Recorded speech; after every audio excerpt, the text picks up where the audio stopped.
folks, this is Jeff, aka 101 Bronson, welcoming you all back to my Al Pacino retrospective review series. In today's episode, we'll be taking a look at yet another Pacino film that unfortunately didn't really get that great of a reception at the time. As stated for my previous movie review for the film Cruising from 1980, the 80s weren't exactly kind to Pacino.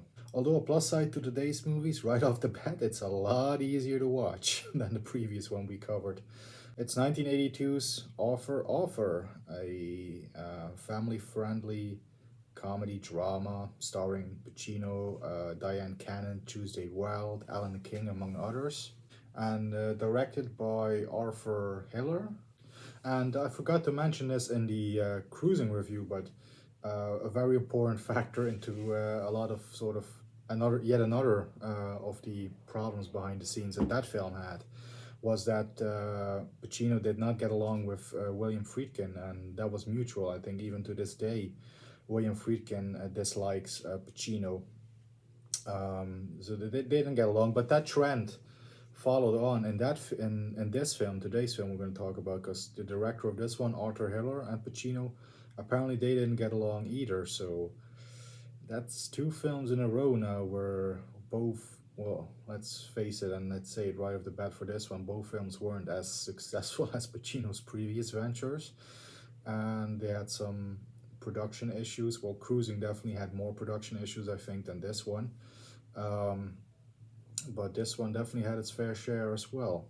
So is Arthur a bad film? Is it a good film? Well, that is what we're going to talk about. We're going to discover if this film really deserves to be panned and sort of forgotten about in Pacino's filmography, or if it maybe is a undiscovered gem. Let's dive into the review for 1982's Offer. And I have to say a little disclaimer as well.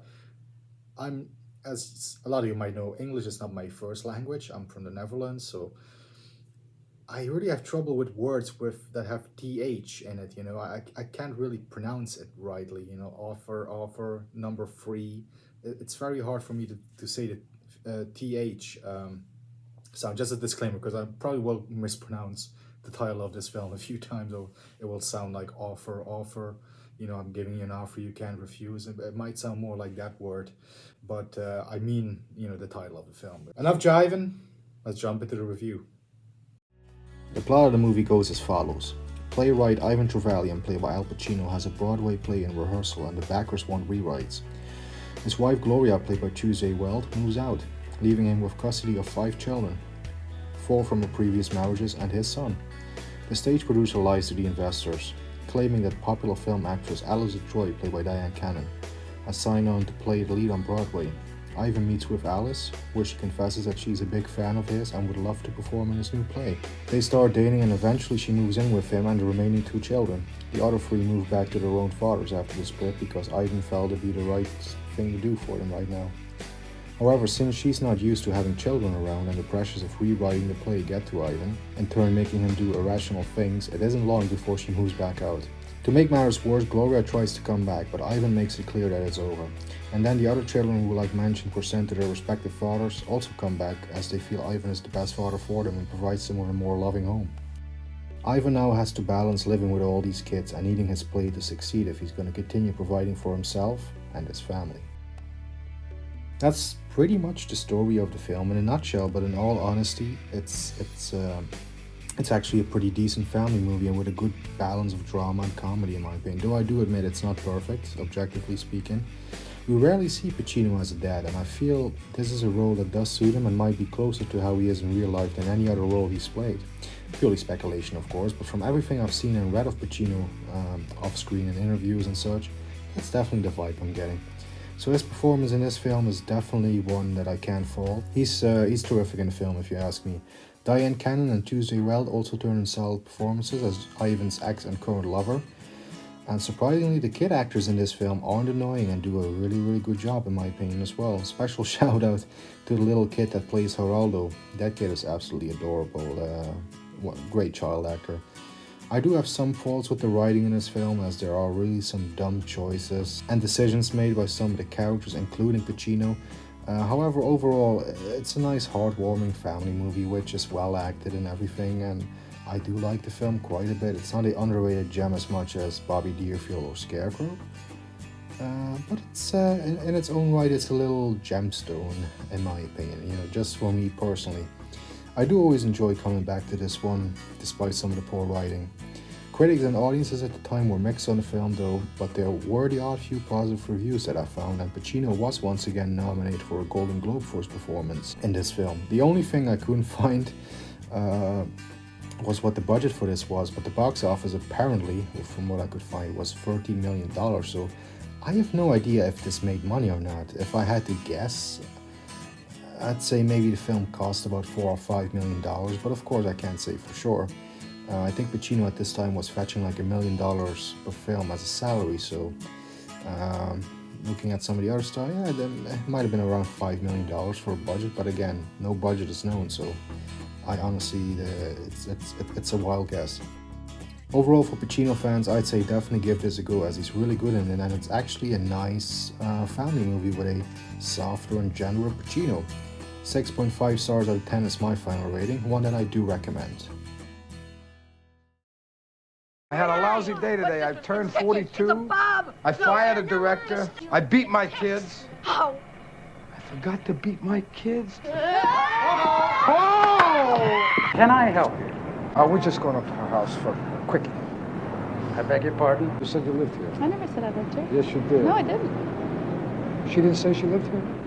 She doesn't live here. Listen, he's really insistent. Would you maybe just let us use somebody's place for 10 or 20 minutes? Laundry day.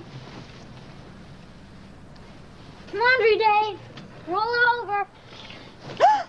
And this bed that you sleep in, Gloria, with that bed. Gloria, sit on your hands on the bed. Shut your mouth, or so help me God, I'll hit you with this chair. That is a table.